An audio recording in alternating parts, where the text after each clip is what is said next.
Good evening, everybody, or at least it's evening when I'm recording this. What time it is for you, I don't know. Maybe it's morning, maybe it's evening, maybe it's afternoon. But anyways, we are here for the Mio on MMA podcast. As per normal, we just got done, or well, we didn't just get done, but we got done yesterday with UFC Noche, aka UFC 306, the pay-per-view from the Las Vegas Sphere. And it was let's touch on the Sphere aspects for this real quick. Also, there was a Bellator card. I will talk about that incredibly briefly at the end because I didn't even watch it. I only went back to watch like specific fights. So I don't have much to say about it. This is very much a UFC oriented podcast. Anyways, let's talk about the actual Sphere itself, the production values, and so on. I liked that the UFC did something creative here. I liked the video packages for the most part. I liked the environment of the Sphere itself. And I also liked, the ring girl outfits and so on. I thought that was great. I would love to see that done again and again. It didn't have a great impact for me. I am, after all, a Canadian from Eastern Europe with one random Irish grandparent. So my connection to Mexican history, Mexican culture, all that stuff it's pretty limited. It's basically having a couple of like Mexican friends, essentially, and that is as far as it goes. I've never been to Mexico, etc. So like that didn't really jump off the page to me. But I thought it was a good idea to do the themed card and give it a little pomp and circumstance and pageantry and so on.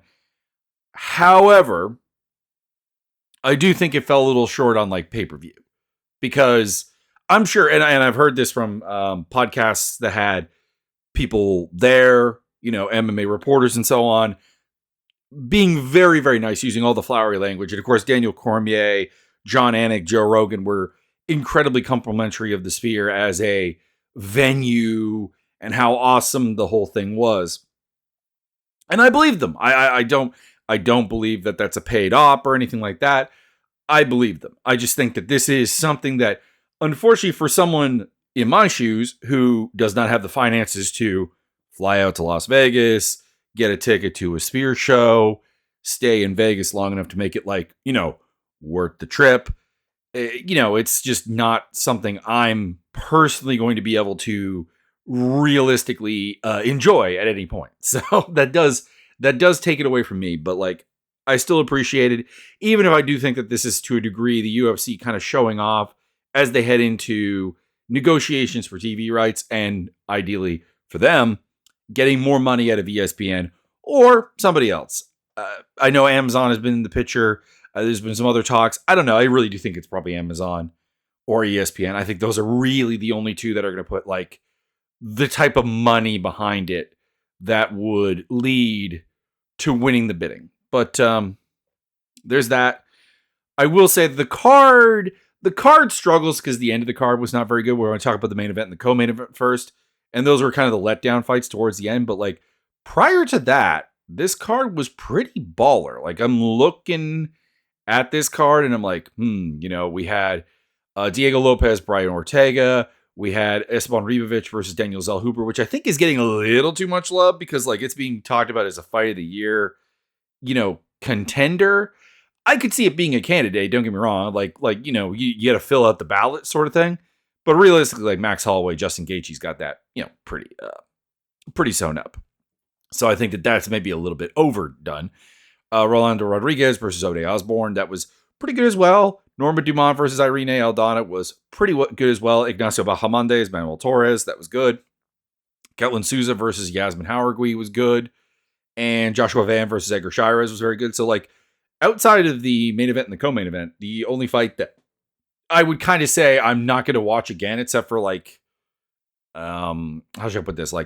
A film footage analytical view. Next time Raul Rosas or Richie Lang fights, maybe this fight is an option, but I'm not going to go back and watch that for fun. And that's pretty good. For a 10 fight card to have 3 fights total, that I'm not really interested in going back and rewatching, and 7 fights that like I legitimately will probably go back to watch just for fun, not even for like analytical purposes, but like load up on Fight Pass or ESPN Plus and just be like, play, boom, let's enjoy something cool. Particularly Ketlin Souza versus Howard, just because, and Torres versus Bahamondes, because both of them were like, stoppages that are, easy to watch again and again and again and again and enjoy. Whereas the decisions, not so much. But hey, I've always said it, decisions are not necessarily bad fights, and this is the card that kind of proves that, because they were amazing fights in a lot of ways. Like, the action was very nice. I do think that there's a lack of impact for a couple of them, just because they are, some fighters that I think are flawed in a way that means that they're never going to get to the top of where they're, where they're hoping to get to. But, that's still entertaining. There is a place for action fighters in the UFC, obviously. Now let's talk about the main event, Sean O'Malley versus Merab Dvalishvili. I don't have a lot to say about this fight. I got it right. I guess I could say that. But I did say it, that like, I just thought that the wrestling of Merab Dvalishvili and the movement, and I thought the cardio, which did not really come into play because he did not really fight at any particularly amazing pace. Like, I've got the UFC stats here, which again, take them with a grain of salt, because periodically they just don't seem right. But, 6 of 15 on takedowns is pretty low. Pretty low for Merab Dvalishvili. And there was only 5 takedowns attempted in a round, was the most he tried for. So, like, by his standards, and only his standards to be clear, that's a pretty light night. And there were, like, pretty long stretches of this fight where nothing really happened. So it wasn't a pace out performance. It wasn't a weaponizing of cardio performance. It was just very, very. I don't want to discredit Merab, but I feel like I kind of have to. I just kind of have to say that I don't think Sean O'Malley was ready for this. Sean O'Malley's idea for how to shut down Merab was to plan on having big moments to shut down the takedown entries. And that was just never really going to work. Like, if you're going to beat Merab, there are 2 options here. Option 1, which O'Malley did not do, is be really, really long on your strikes. O'Malley has the frame to do this, but like heavy jab, heavy straight, variety of kicks that you keep from getting caught and bringing into play, that kind of thing. Like, kind of to a degree, some of the stuff he did in the 5th round with like teep kicking to the body and so on. Like, make this a range kickboxing match and take away the entries that way. That's option 1. Option 2 is you're going to have to learn to chain wrestle to survive. Because the thing is, O'Malley kind of took it as like, okay, but what if I just have like a strong sprawl, or I shut down that initial entry? That'll stop it, right? That'll handle it, right? That's handled people in the past. It's like, that will not handle Merab. There's a reason Merab, even in this fight, which is a masterpiece, 6 for 15 on takedowns or whatever it was. Like, that's 9 failed takedown attempts in like his masterpiece of wrestling, essentially. And even like the Peter Yan fight, the 49 shots, he did not get like 40 takedowns. You know what I'm saying? Like, a lot of them fail. That's just not what you get with Merab. Merab is willing to get an entry, have the entry stopped, and chain wrestle to get you down. And that was the problem, is Sean O'Malley seemed completely unready for that.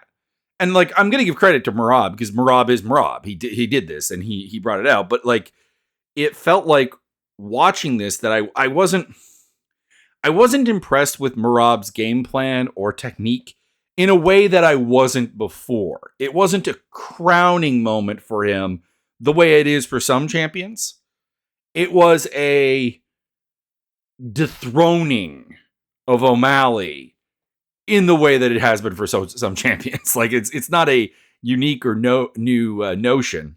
It's just the fact that, like, at the end of the day, it felt like O'Malley was not ready, was not prepared, did not have a workable game plan to take victory here. There are some people that are like saying that O'Malley won. They're like 1-3-5, and I don't get it. I think you have to be utilizing an assumption that I understand, because I like, if you were to ask me who hits harder, Merab Dvalishvili or Sean O'Malley. Just like one shot, same shot, like you see it coming, you're ready for it, you're going to eat it. Which one do you pick? I'm going to pick Merab because I think he hits lighter. But like, I think that was taken too far because like I was discussing on Twitter with someone. I'm like, how did you have round one for Sean? Because I did score round 5. I got no problem with that. And I can see my way to round 3. But like, how do you get round 1? He's like, oh, O'Malley just like hit way harder. I'm like, based on what though? It's not like there was any reaction for Merab in the first round. It's not like there was any idea that like the shots were landing super clean and hurting him. You're just kind of, I don't know, assuming that based on the fact that O'Malley has knockouts, I guess. And I'm not saying that Merab did great work, but round 1, Merab outlanded him 25-14, and there's nothing that I think actually hurt him. Like there's nothing in that round that I think O'Malley significantly damaged Merab with. There just isn't. I guess that's what it comes down to is like you cannot let the reputation of the fighter cloud you on scoring. Like obviously the reputation of the fighter is important for breaking down who's going to win the fight and things of that nature. And obviously who you're going to cheer for. I have no problem with that. But like when it comes down to scoring it, like you got to go in kind of blind as to the fighter. And I think doing that, there's just no way to get the first round. I think the third round, maybe, because there was some. But like the thing for O'Malley here is the most strikes he landed in a round was 14. Like it's just, there's just not enough activity there. And I don't mean 6 strikes. I mean total strikes. There's just not enough activity there to win rounds in which outside of the third and outside of the third round, you're spending over a minute on your back. Anyways, I don't think there's any conversation about rounds 2 and 4. This was also, of course, like a bit of a childish fight because we had Sean O'Malley, his corner, Tim Welch, getting warned about excessive coaching, and Merab getting warned about yelling at Tim Welch as well about that. And then also Sean O'Malley got away with I think it was a glove hook, like getting the fingers into the gloves when he was going for, I want to say it was an arm bar. Was it? Where is it? It's in my notes here. Somewhere.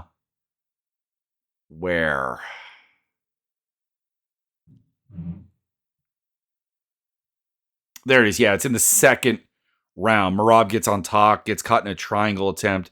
O'Malley grabs the glove, and I don't think that I don't think the triangle was there anyways. And yeah, they got a warning for that, and Merab just kept going. And then of course Merab also at the end of the second round. So the second round was really interesting. Merab's got not really a guillotine, but he's got like kind of the front headlock set up there along the fence with O'Malley on his knees. He's like, just kind of tiring out him. Merab gives him like a kiss on I think it was the back of the head, and then gets up, turns away. There's still like 5 seconds on the clock, and O'Malley almost blasts him in the back of the head. It was basically the only moment where I was worried about Merab losing, ironically, in the whole thing. So at the end of the day, like I said, I think O'Malley was underprepared. I think O'Malley took the wrong approach, or his coaches did. I'm going to assume the coaches, but hey, O'Malley does, make his own camp. So, and it allowed Merab, without really having a particularly amazing performance or anything, a pretty easy win. He was able to get entries kind of at will. He was able to out-chain wrestle Sean pretty easily. And on the ground, Sean didn't really, outside of, I guess, that one triangle attempt, really have anything for him on the ground. And O'Malley was not active on the feet. Like I said, we are talking about a fight in which Sean O'Malley, who to be clear was only on his back for about 10 minutes of this fight, so he had like 15 minutes of stand-up time, landed 49 strikes and only threw 91.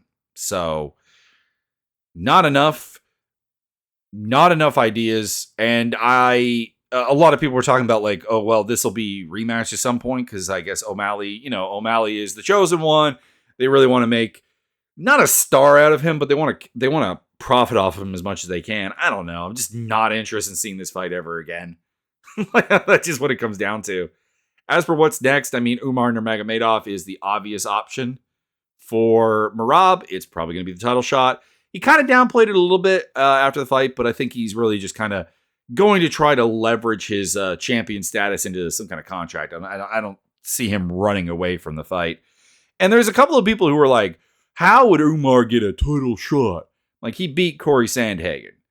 I get it. I get it. The Dagestani cultist fanboys, they're annoying. I understand. I get it. It makes it really hard to like Magomed Ankalaev or Umar Nurmagomedov or Usman Nurmagomedov or whatever. But like, I was literally, hang on, I got a tweet about this. I was looking at find my recent tweets here. I was looking at the rankings. Now, this was not updated for the fight. Like, it saw Sean O'Malley listed as a champion and everything.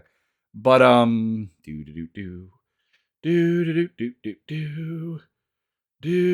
here we are. And I'm like, yeah, because he's the number 3 guy. He's or number 2 guy. Pardon me. And like number 3 is a guy who has lost to Sean and Merab. That was Peter Young. And then number 4 is Sandhagen, who Umar's already beaten. And then you get down to number 5 is Davidson Figueiredo, who has 2 wins at 135, I might add. Former flyweight champion and everything. Big Figueiredo fan. But 2 wins at the weight class.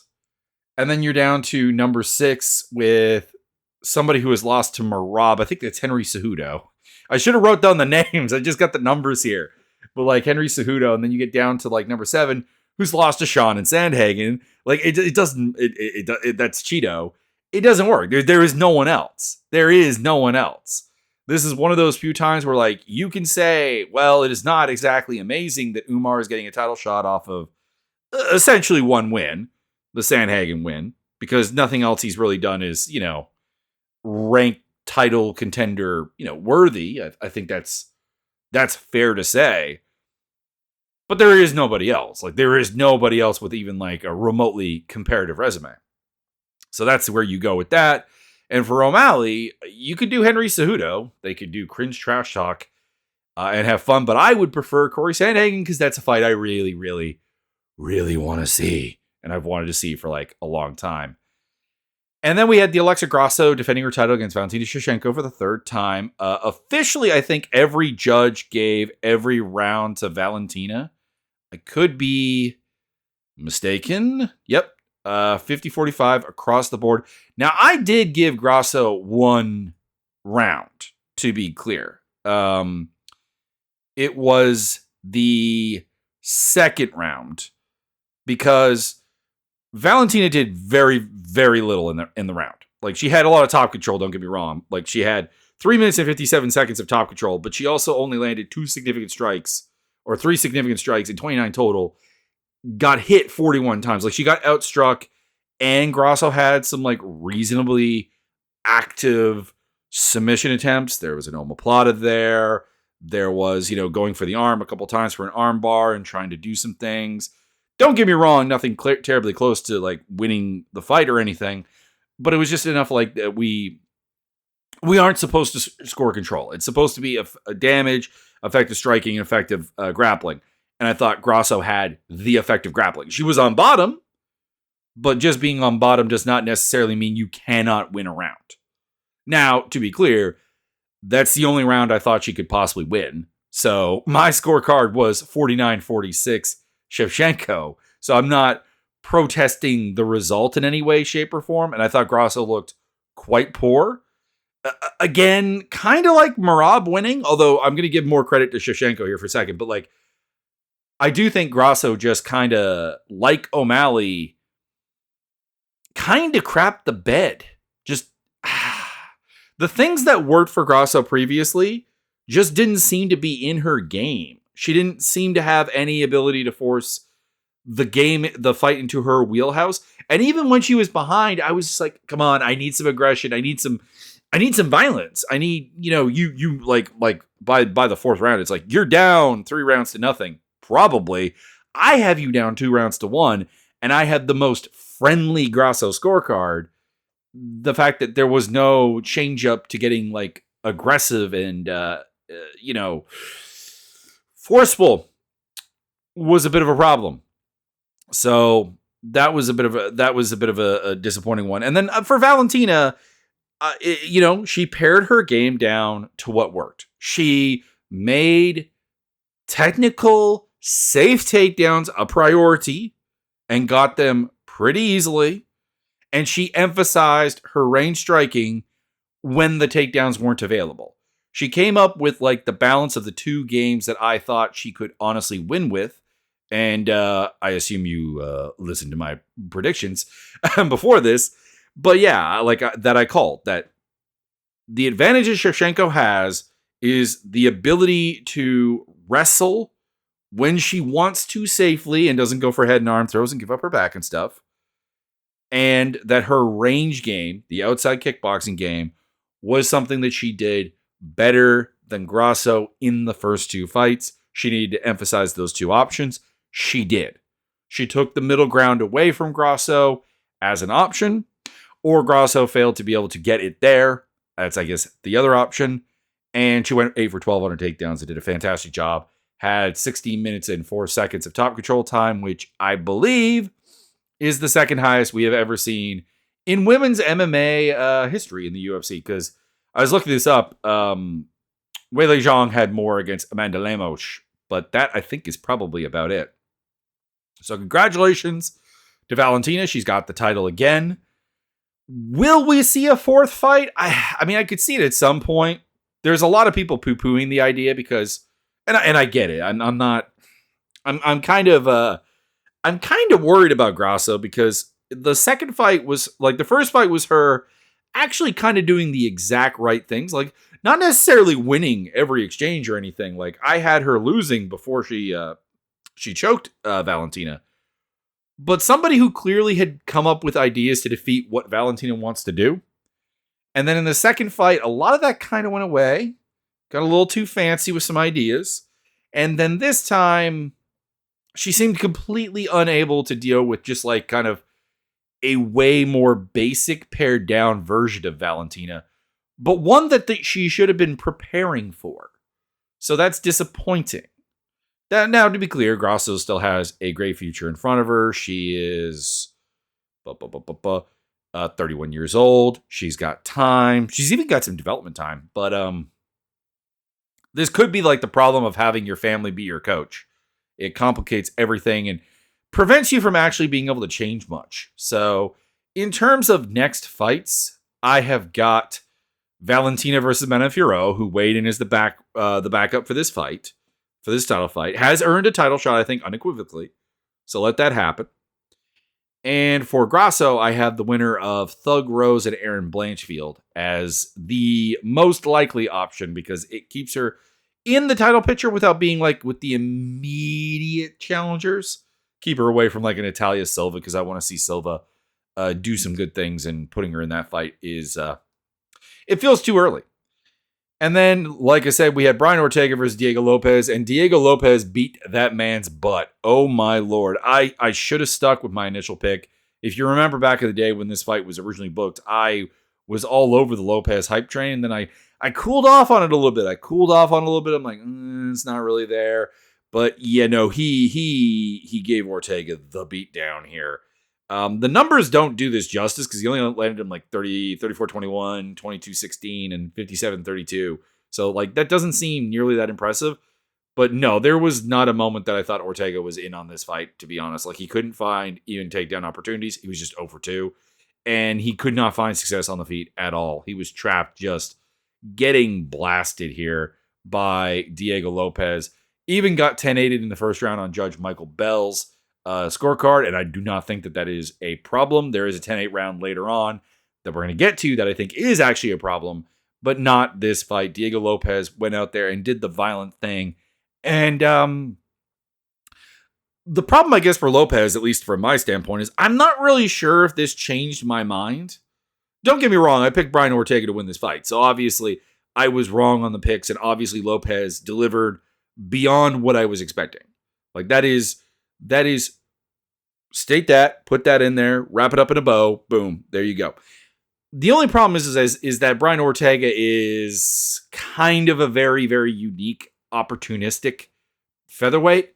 And this division has a lot of guys who are just built better in terms of sustainability than Brian Ortega. And I still think a lot of them can beat Lopez. That being said, if you were asking me for what to do, Alexander Volkanovski has talked about it on Twitter, having some interest in Lopez. And that feels like the fight to do. Now, for Brian Ortega, it's a bit of a weird one because he's still very highly ranked. And to be clear, should be fairly highly ranked. I'm not angry about it. I think it's perfectly fine. It's just that at the same time, it feels like he just hasn't done a lot of good things lately. And I don't know. There's just nothing that really clicks. Like, I'm looking at the rankings right now, and I'm like, I don't want to see him against Volkanovski again for obvious reasons. I have no interest in seeing him fight like the Movsar Evelev Aljamain Sterling winner. None whatsoever. I'm not really him versus Arnold Allen would be fun, but I don't think it really investigates Allen further. You could do Josh Emmett, maybe. Excuse me, had a burp there. And then by the time you get down to like Tapology's number 10 guy, we're talking about like Giga Chikadze. And no, I don't want to see Giga Chikadze versus Brian Ortega. I guess with that list, I've got to go with Arnold Allen. He's the only one that like I don't instantly think I don't want to see it. But I don't know. It doesn't energize me the way that I would like want to be energized by a Brian Ortega fight. I don't know how to explain it exactly. Then we get to the fight of the year candidate that people are talking about. I don't know if it'll be there, but like I wouldn't begrudge its place on there. Esteban Ribovic versus Daniel Zellhuber. Now, this is a weird one for me because I scored the fight watching it for Ribovic. And this is the limitations of the 10-point must system, is that I thought that Zellhuber just edged the first two rounds. I scored it for Zellhuber 29-28. Obviously gave Ribovic the third round. But the third round was so much more dominant for Ribovic. Like, it was a determinate round for him. And I'm not angry about any of the judges that scored one of the first two rounds for Ribovic. They're exceptionally close rounds. Like, again, I know UFC stats is a little bit unreliable. I know that simply strikes landed do not tell the entire story. But we are talking about round 1, 27-24 in favor of Zellhuber. Round 2, 51-40 in favor of Zellhuber. You know, it is very close. Now, I am a bit weirded out that I will say, I think Eric Cologne's card, which scored the fight 29-28 for Ribovic, giving him the second and the third, is a bit of a weird one. And I say that because I think the second round was Zellhuber's best round. It was where the volume got in his favor, and I thought that the quality of the strikes were at their best. I think the first round is the more... Like, it's not that I can't see the second round going to Ribovic. You could have scored this fight 30-27 for Ribovic, and I would have no objections, because there is no round that Zellhuber clearly won. It's just that if you're asking me which round was closer, which round was better for Ribovic, the answer is round 1. So Judge Eric Cologne gets a bit of a side eye, not for his overall score, but for the second round he gave Ribovic. That's a little bit weird. The dynamic of the fight was not terribly complicated. It was Ribovic doing Ribovic things, bringing the pressure and trying to make things chaotic, messy, violent in the pocket against Zellhuber. And Zellhuber responding to it fairly well, like I said, for the first two rounds, landing his good shots, some nice counters and so on. But, you know, clearly also Ribovic being able to find that pocket and do his work. And then the third round comes around, and early on in this one, Zellhuber hurts Ribovic quite badly. And this is the only thing keeping it from being a 10-8 round. Because if we look at the strikes, if we just look at the UFC stats on the matter, it looks like a 10-8 round. Ribovic outlanding him 92-43, which is insane. And knocking him and having him badly hurt. But like he did get knocked down. So that's the thing is I don't think you can look at that round. And to be clear, if that is actually a 10-8 round, I'm fine with it. I've always said this. I am pro more 10-8 rounds. But you can't suddenly have that be a 10-8 round, given that prior to this, I don't think it's been a 10-8 round. Like, that's what it comes down to. But, like, I think the stock of Ribovic goes up a tremendous amount, even if he had lost, even if we had gotten my quote-unquote correct scorecard. He went out there against a fighter who had all the physical ability to possibly just, like, lock him out of the fight, and he did not accept that. And I think that's honestly an incredible example for young fighters. Maybe not about avoiding CTE, but about like, okay, you're up against somebody who has physical attributes over you, reach, length, so on. Because again, Zellhuber had a huge reach advantage in this fight. He had an 8-inch reach advantage as well as a 2-inch height advantage or 3-inch height advantage. So like, the range of attack that Zellhuber had on Ribovic was massive. And I thought Ribovic would try to do what he did here and just kind of get pieced up. And instead, he insisted upon it, that he was going to walk through fire to make this fight happen. He had the attitude of, I've accepted this fight, and I'm going to go damn well win it. I'm not just here to, like, you know, get scared and not fight hard. And he did that. He did a fantastic job. I don't really know what to do with either man, because I still fundamentally feel like there are just limitations towards Ribovic's game. As far as like the top of the division is concerned, like the top of lightweight is concerned. And Zellhuber, it's like he's still not a finished product. Now, I'm looking at the rankings right now. Ribovic is 35th on Tapology's rankings, which I trust more than the UFC's rankings. Also, he wouldn't be ranked on the UFC rankings, so there's nothing to do there. There are a lot of options. You could do Mike Davis. You could do Ishmael Bonfim. You could do Ignacio Bahamondes, who we're going to talk about in a bit. That's a bit lazy. I don't like to match people from the same card. I'm looking up here because you could justify going pretty high with this kid off of this performance. Like, strike while the iron is hot and make something happen. And to that end,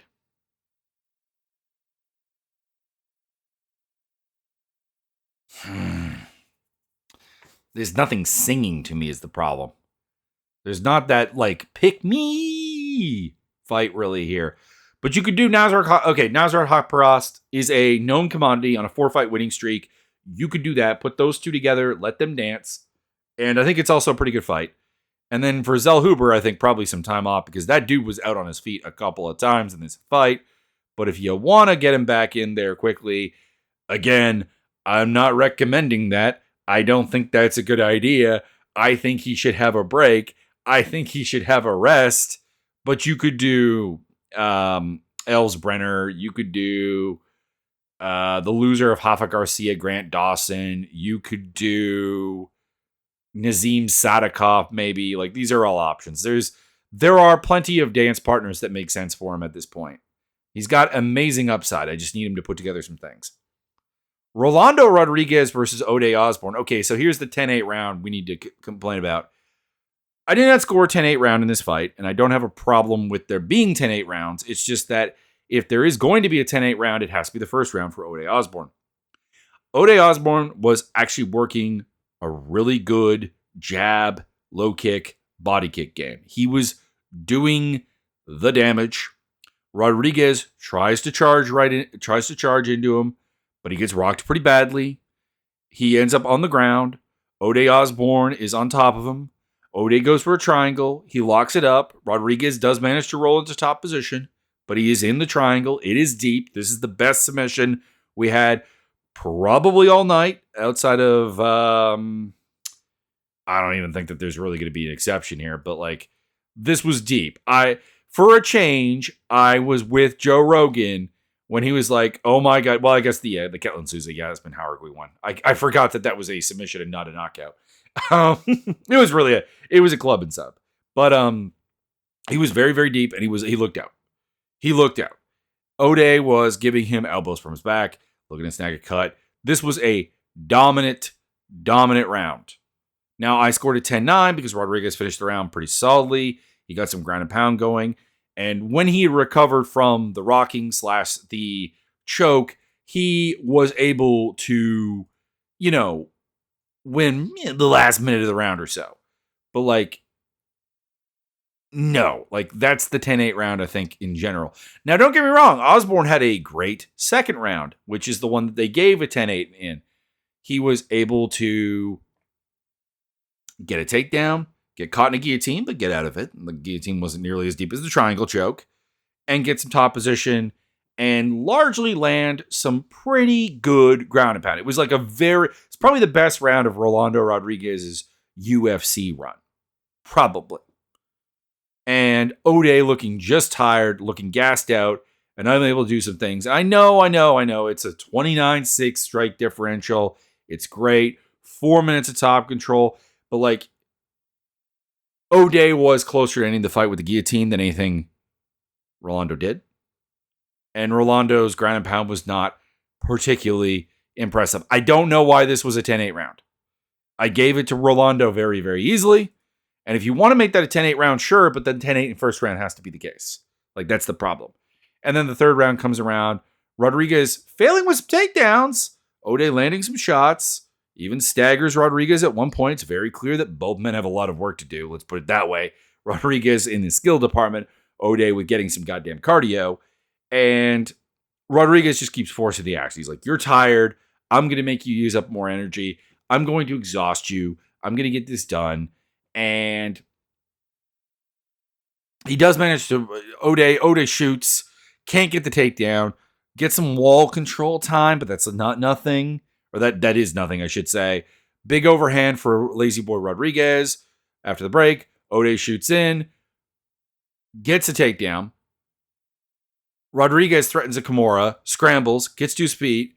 O'Day fails on a takedown hard, and he ends up underneath like the power sprawl of Rodriguez, who uses a headlock to force him down and just finishes in pretty dominant position and does his thing. So another round that clearly went to Rodriguez. I have Rodriguez winning the fight pretty easily.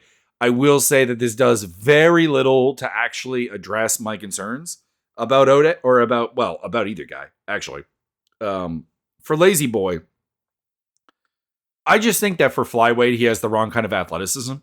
He has kind of a middleweight or even like heavyweight type of athleticism where it's like, it's power based. Like he hits undoubtedly hard and is very, very strong. It showed in a lot of the wrestling exchanges. But he's not fast.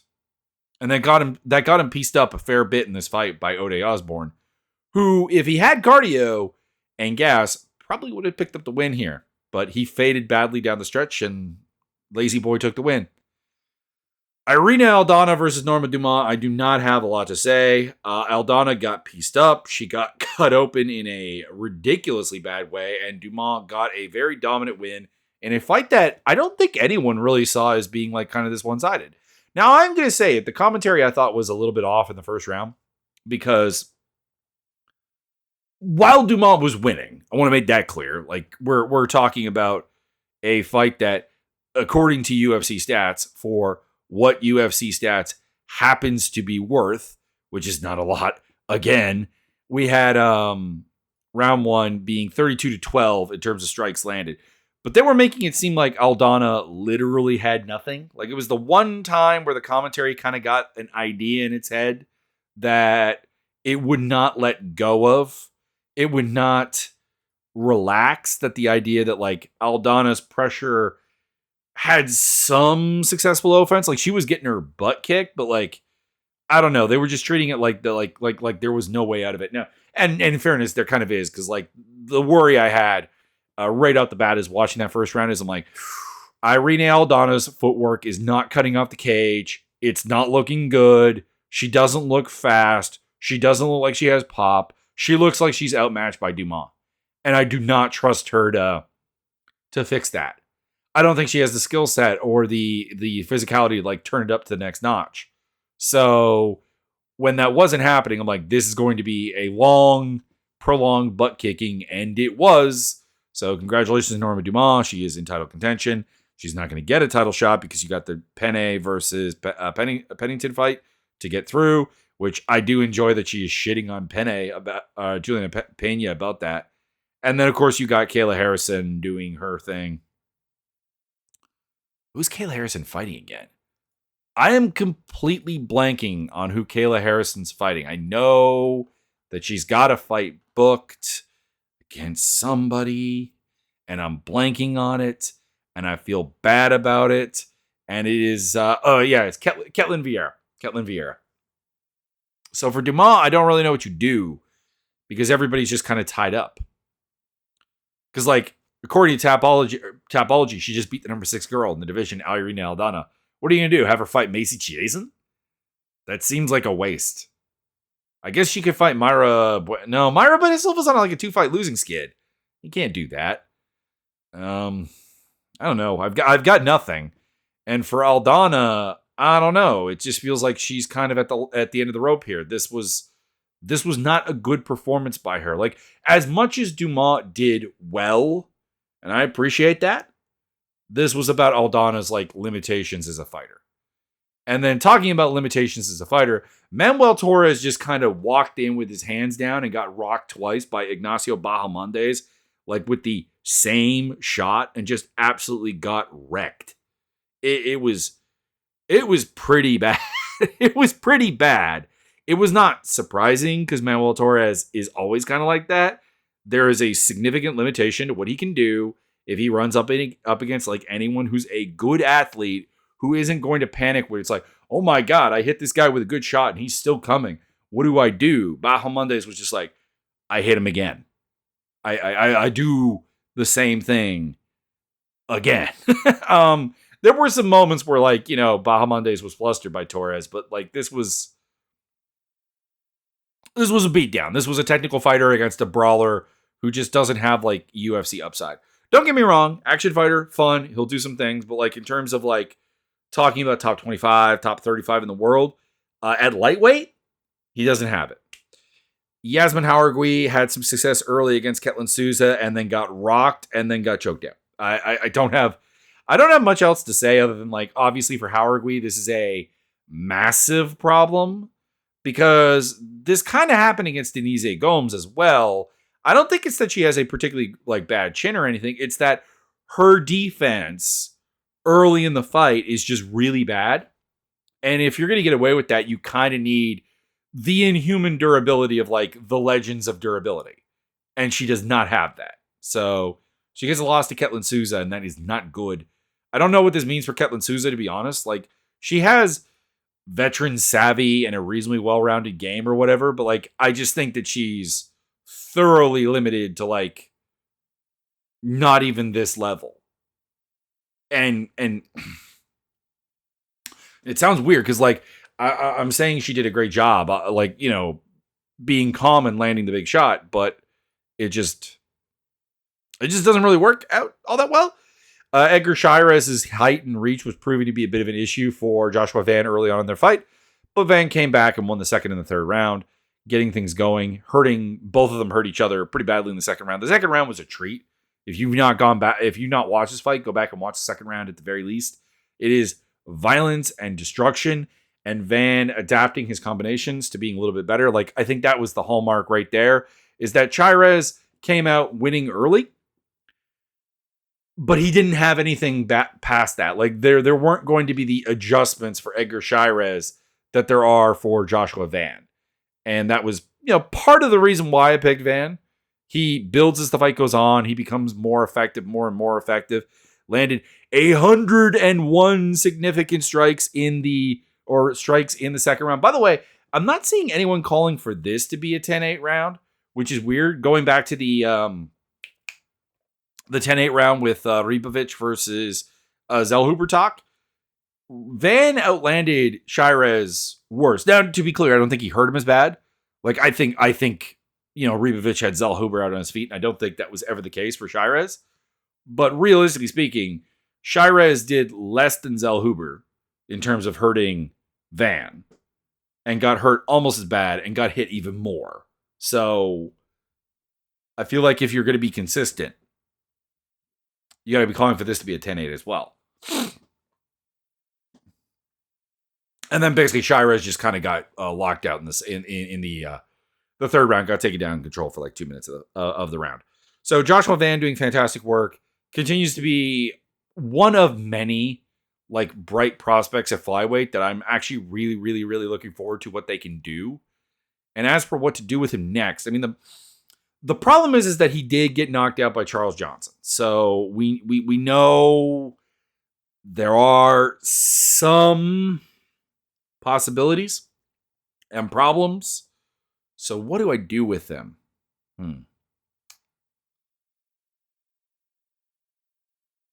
You could have him fight somebody like a scrambly grappler like Jafel Filio or Alan Nascimento. I'd prefer to have them fight each other, though. That's my opinion. Maybe Bruno Silva? Bruno Silva, Joshua Van. That has actually a lot of appeal to me now. Now that I've looked at it and I've been like, ooh, yeah, that is cool. Make that happen. For Shirez, I don't know. He's a tall guy. He's scrappy. He's got fight in him. Don't get me wrong. It's just, how old is he? He's 28 and he has a really grab bag game that I don't really have any faith is going to like kind of refine itself and get really to places.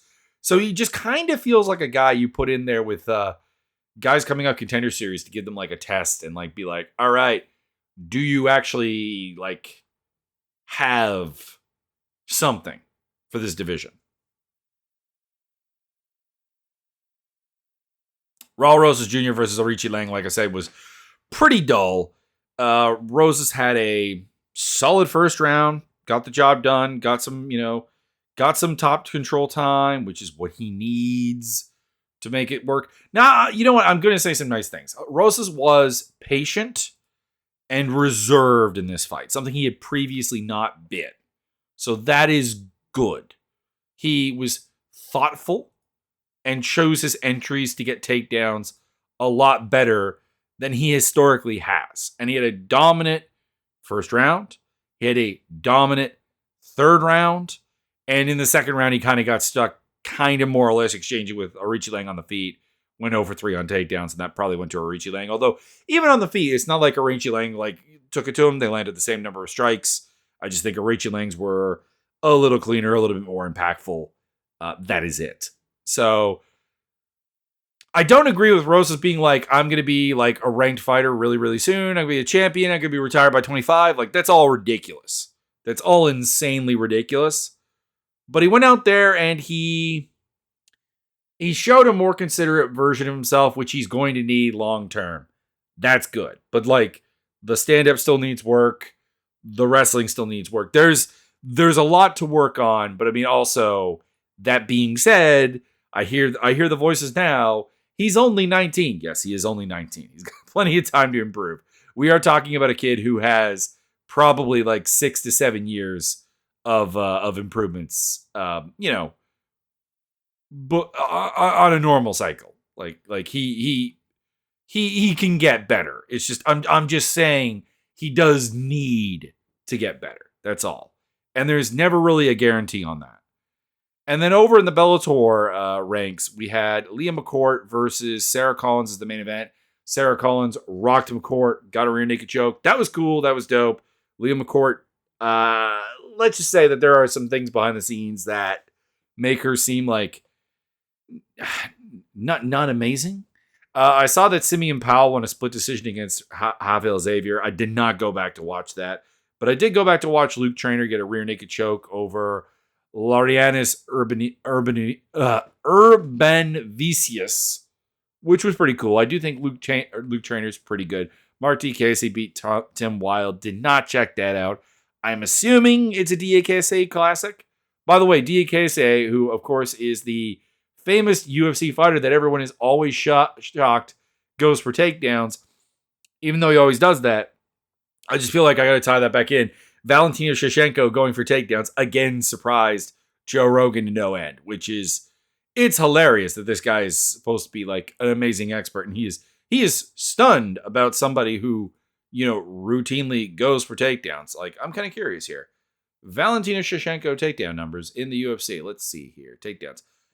She had 8 last night. She had 4 against Grasso in the first fight, or in the second fight. She had 4 against Grasso in the first fight. She had 3 against Tyler Santos. She had 3 against Lauren Murphy. She had 7 against Jessica Andrade. She had 5 against Jennifer Maia. She had 3 against Caitlin Suminara. She had 1 against Liz Carmouche. Okay, that's low.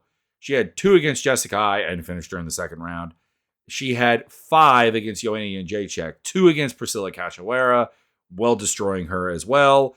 What I'm getting at here is Valentina Shevchenko gets takedown. She has 1 UFC fight without a takedown. That is the... Is that the second or the first fight? The second fight with Amanda Nunes is the only fight she does not have takedowns in. So this whole concept of being shocked when she gets takedowns is just very, very, very weird to me. Anyways, rounding out the Bellator series, Archie Colgan got a win. Mike Shipman got a win. Joseph Luciano got a win. The Shipman fight versus Eslam Abdul Baset, that was pretty good. Go check that out. It's worth a look. And if you've not checked out Archie Colgan, I guess check out his win over Manuel Souza. Otherwise, I don't know. It's kind of skippable. Colgan is a really athletic, like good wrestler. I just wish he would partner that with some finishing ability. That's kind of it. And then Kieran Clark, I didn't bother, and I also didn't bother checking out Darragh Kelly's fights. I've not been impressed with either of them, and I didn't think that their opponents were particularly interesting. But hey, we will see.